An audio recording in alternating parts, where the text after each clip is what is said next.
මේ ඔක්කොම මගේ මේ කොණ්ඩේ මේ දැන් එනවා. තට්ටේ පෑදිලා තිබුණේ මෙහි ඔක්කොම කොණ්ඩේ. මට දියවැඩියාව තියෙනවා දැන් අවුරුදු 10ක් විතර වගේ. මගේ කොණ්ඩේ ඔක්කොම ගියා. මේ තට්ටේ පෑදෙන තරමටම කොණ්ඩේ ගියා. ඊට පස්සේ මම මෙතෙන්ට ඇවිල්ලා මම Facebook එකෙන් තමයි මේ දැක්කේ මේ හාමුදුරුවෝ ගැන. ඊට පස්සේ මම මේක හාමුදුරුවන්ට මෙසේජ් එකක් දාලා ඉවරලා තෙල් එක ගැන අහලා ඉවර වෙලා මම මෙතෙන්ට ඇවිල්ලා මේ තෙල් එක අරගෙන ගිහින් ගෙදර ගිහින් ගෑවා. මට දවස් 3-4 යනකොට කොණ්ඩේ අනේක නැවතුණා.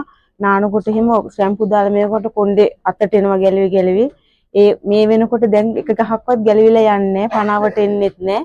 ඇත්තටම හොඳටම හොඳයි කියලා මං කියනවා මේ තෙල් එක. මේ අනිත් අයටත් මේක ගන්න කියලා මට වගකීමෙන් කියන්න පුළුවන්. මට ඒ තරම් මේකේ ගුණයක් තියෙනවා. මම දවස් 3-4 වෙනකොට මගේ අනේක නැවතුණා. ඒ කියන්නේ මං එක සැරේ දෙසරේ ගෑවේ ගාලා නානකොට මේ එකටවත් එක ගහක්වත් ගැලවිලා ආවේ නැහැ. මේ ඔක්කොම මගේ මේ කොණ්ඩේ මේ දැන් එනවා. තට්ටේ පෑදිලා තිබුණේ මෙහි ඔක්කොම කොණ්ඩේ. ඒක මම කියන්නේ ඉතින් මෙහෙම මං වගේ රෝගී තත්ත්වෙන් ඉන්න අයට බය නැතුව අරගෙන ගන්න කියලා.